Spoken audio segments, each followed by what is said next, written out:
श्री राधे। दोस्तों, 12 ज्योतिर्लिंगों में से जो दूसरा ज्योतिर्लिंग है भगवान भोले का निवास स्थान मल्लिकार्जुन महादेव, आंध्र प्रदेश के कृष्णा जिले में कृष्णा नदी के तट पर स्थित श्री शैल पर्वत पर श्री मल्लिकार्जुन विराजमान है। इसे दक्षिण का कैलाश भी कहते हैं। अनेक धर्म ग्रंथों में इस स्थान की महिमा बताई गई है। महाभारत के अनुसार श्री शैल पर्वत पर भगवान शिव का पूजन करने से अश्वमेध यज्ञ के समान फल मिलता है। कुछ ग्रंथों में तो यहां तक लिखा है कि श्री शैल के शिखर के दर्शन मात्र करने से दर्शकों के सभी प्रकार के कष्ट दूर हो जाते हैं, उसे अनंत सुखों की प्राप्ति होती है और आवागमन के चक्कर से मुक्त हो जाता है।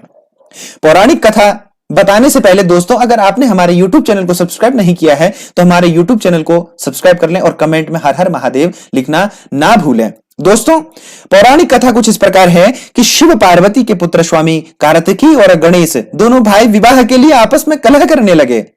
कार्तिकेय का कहना था कि वे बड़े हैं इसलिए उनका विवाह पहले होना चाहिए, किंतु श्री गणेश अपना विवाह पहले करना चाहते थे। इस झगड़े पर फैसला देने के लिए दोनों अपने माता पिता भवानी और शंकर के पास पहुंचे। उनके माता पिता ने कहा कि तुम दोनों में से जो कोई इस पृथ्वी की परिक्रमा करके सबसे पहले यहां आ जाएगा उसी का विवाह पहले होगा। शर्त सुनते ही कार्तिकेय जी पृथ्वी की परिक्रमा के लिए दौड़ पड़े। इधर स्थूलकाय श्री गणेश जी और उनका वाहन भी चूहा, भली इतनी शीघ्रता से वे परिक्रमा कैसे कर सकते थे। गणेश जी के सामने भारी समस्या उपस्थित थे। श्री गणेश जी शरीर से स्थूल हैं किंतु वे बुद्धि के सागर हैं। उन्होंने कुछ सोच विचार कर किया और अपनी माता पार्वती तथा पिता देवादिदेव महादेव से एक आसन पर बैठने का आग्रह किया। उन दोनों के आसन पर बैठ जाने के बाद श्री गणेश ने उनकी 7 परिक्रमा की, फिर विधिवत पूजन किया। पितृक्ष पूजनम कृत्वा पक्रांतिं च करोति यः तस्य वे पृथ्वीजन्यम फलम भवति निक्षितम। इस प्रकार श्री गणेश माता पिता की परिक्रमा करके पृथ्वी की परिक्रमा से प्राप्त होने वाले फल की प्राप्ति के अधिकारी बन गए। उनकी चतुर बुद्धि को देखकर शिव और पार्वती बहुत प्रसन्न हुए और उन्होंने श्री गणेश का विवाह भी करवा दिया।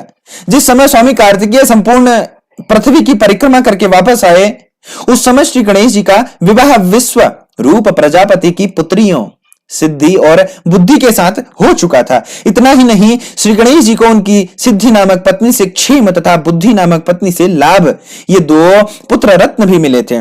भ्रमणशील और जगत का कल्याण करने वाले देवर्षि नारद ने स्वामी कार्तिकेय से यह सारा वृत्तांत कह सुनाया। श्री गणेश का विवाह और उन्हें पुत्र लाभ का समाचार सुनकर कार्तिकेय जल उठे। इस प्रकरणों से नाराज कार्तिकेय ने शिष्टाचार का पालन करते हुए अपने माता पिता के चरण छुए और वहां से चल दिए। माता पिता से अलग होकर कार्तिक स्वामी क्रौंच पर्वत पर रहने लगे। शिव और पार्वती ने अपने पुत्र कार्तिकेय को समझा बुझाकर बुलाने हेतु देवर्षि नारद को क्रौंच पर्वत पर भेजा।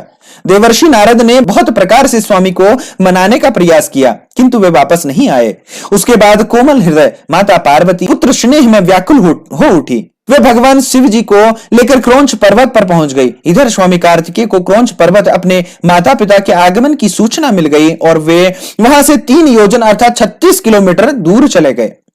कार्तिक के चले जाने पर भगवान शिव क्रौंच पर्वत पर ज्योतिर्लिंग के रूप में प्रकट हो गए। तभी से वे मल्लिकार्जुन ज्योतिर्लिंग के नाम से प्रसिद्ध हुए। मल्लिका माता पार्वती का नाम है जबकि अर्जुन भगवान शंकर को कहा जाता है। इस प्रकार सम्मिलित रूप से मल्लिकार्जुन नाम उक्त ज्योतिर्लिंग का जगत में प्रसिद्ध हुआ। एक और अन्य कथा है जो यह कहती है कि क्रौंच पर्वत के समीप में ही चंद्रगुप्त नामक किसी राजा की राजधानी थी। उनकी राजकन्या किसी संकट में उलझ गई थी। उस विपत्ति से बचने के लिए वह अपने पिता राजमहल से भागकर पर्वतराज की शरण में पहुंच गई। वहां कन्या ग्वालों के साथ कंदमूल फल खाती और दूध पीती थी। इस प्रकार उसका जीवन निर्वाह उस पर्वत पर होने लगा। उस कन्या के पास एक श्यामा काली गौ थी जिसकी सेवा वह स्वयं करती थी। उस गौ के साथ विचित्र घटना घटित होने लगी। कोई व्यक्ति छिपकर प्रतिदिन उस श्यामा का दूध निकाल लेता था। एक दिन उस कन्या ने किसी चोर को श्यामा का दूध दूहते हुए देख लिया। तब वह क्रोध में आग बबूला हो उसको मारने के लिए दौड़ पड़ी। जब वह गौ के समीप पहुंची तो उसे आश्चर्य का ठिकाना न रहा क्योंकि वहां उसे एक शिवलिंग के अतिरिक्त कुछ भी दिखाई नहीं दिया। आगे चलकर उस राजकुमारी ने उस शिवलिंग के ऊपर एक सुंदर सा मंदिर बनवा दिया। वही प्राचीन शिवलिंग आज भी मल्लिकार्जुन ज्योतिर्लिंग के नाम से प्रसिद्ध है। इस मंदिर का नाम भलीभांति सर्वेक्षण करने के बाद पुरातत्ववेत्ताओं ने ऐसा अनुमान किया कि इसका निर्माण कार्य लगभग 2000 वर्ष प्राचीन है। इस ऐतिहासिक मंदिर के दर्शनार्थ बड़े बड़े राजा महाराजा समय समय पर आते रहे हैं। अन्य तीर्थ एवं दर्शनीय स्थल कुछ वहां के मुख्य मंदिर के बाहर पीपल पाकर का सम्मिलित वृक्ष है, उसके आसपास चबूतरा है। दक्षिण भारत के दूसरे मंदिरों के समान यहां भी मूर्ति तक जाने का टिकट कार्यालय से लेना पड़ता है। पूजा का शुल्क टिकट भी पृथक होता है। यहां लिंग मूर्ति का स्पर्श प्राप्त होता है। मल्लिकार्जुन मंदिर के पीछे पार्वती मंदिर है, इन्हें देवी मल्लिका कहते हैं। सभा मंडप में नंदी की विशाल मूर्ति है। पाताल गंगा मंदिर के पूर्व द्वार से लगभग 2 मील पर पाताल गंगा है। इसका मार्ग कठिन है, 1 मील उतार और फिर 852 सीढ़ियां हैं। पर्वत के नीचे कृष्णा नदी है।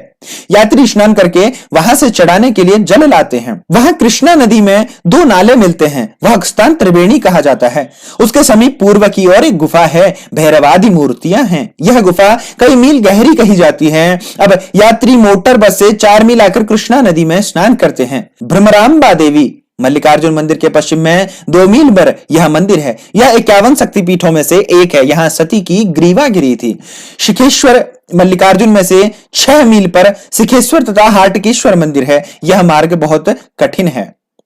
विल्लवन मंदिर शिखेश्वर से 6 मील पर एकम्मा देवी का मंदिर घोर वन है। यहां मार्गदर्शक एवं सुरक्षा के बिना यात्रा संभव नहीं है। हिंसक पशु इधर वन में बहुत हैं।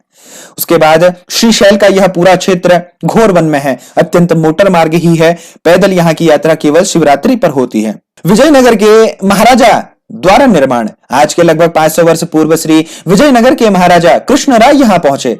उन्होंने यहां एक सुंदर मंडप का भी निर्माण कराया था, जिसका शिखर सोने का बना हुआ था। उनके 150 वर्षों बाद महाराजा शिवाजी भी मल्लिकार्जुन ज्योतिर्लिंग के दर्शन हेतु क्रौंच पर्वत पर पहुंचे थे। उन्होंने मंदिर से थोड़ी ही दूरी पर यात्रियों के लिए एक उत्तम धर्मशाला बनवाई थी। इस पर्वत पर बहुत से शिवलिंग मिलते हैं। यहाँ पर महाशिवरात्रि के दिन मेला लगता है। मंदिर के पास जगदंबा का भी एक स्थान है। यहाँ मां पार्वती को भ्रमरांबा कहा जाता है। मल्लिकार्जुन ज्योतिर्लिंग की पहाड़ी से 5 किलोमीटर नीचे पाताल गंगा के नाम से प्रसिद्ध कृष्णा नदी है, जिसमें स्नान करने का बहुत ही महत्व हमारे शास्त्रों में वर्णित है। दोस्तों, आज हमने आपको मल्लिकार्जुन ज्योतिर्लिंग के विषय में अवगत करवाया। अगर आपको हमारी वीडियो पसंद आए तो हमारे YouTube चैनल को सब्सक्राइब करें और हमारी वीडियो को लाइक करें, शेयर करें और कमेंट में हर हर महादेव लिखना ना भूलें। धन्यवाद। श्री राधे।